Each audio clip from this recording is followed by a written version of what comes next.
Hi everyone, I'm Coach Radke. I'm the head football coach here at Crisis University, and I'm here to talk about how four of my student athletes were arrested at an off-campus party for public intoxication and disturbing the peace this past weekend. So I'll be open to questions, and let's just get right to it.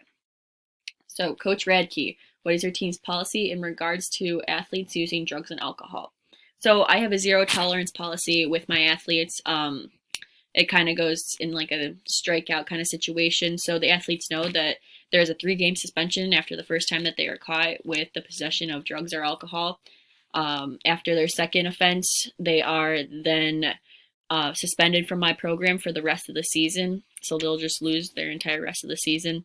And the third time, if they are caught again, I really just uh, yeah, I just can't be repeating myself, so they are going to be out of my program permanently.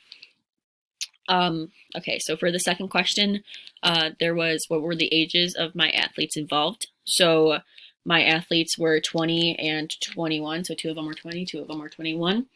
Yeah, and how do I plan to address Robert's second offense? So as I said before, I plan to suspend him for the rest of the season, where he will only be engaging in individual workouts.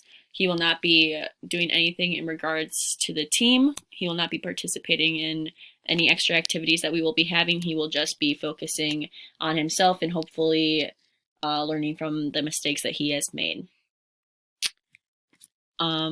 What type of punishment do I plan to enact upon these players? So as I said before, the rest of them will be losing 3 games, and during those 3 weeks, they will be doing individual workouts just like Robert, and they will not be participating in any extra anything. Well, in regards to my program.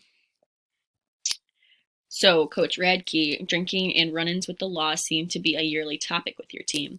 What steps are you and your staff going to take to ensure that this trend does not continue?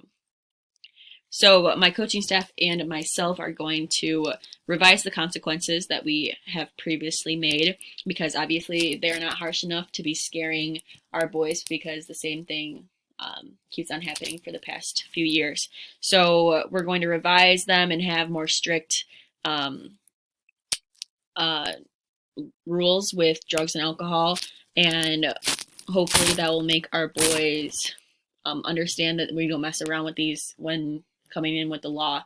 They're here to play football and get their education. So if they're doing anything else besides that, then they really shouldn't be a part of our program. And that's pretty much all I have to say about that.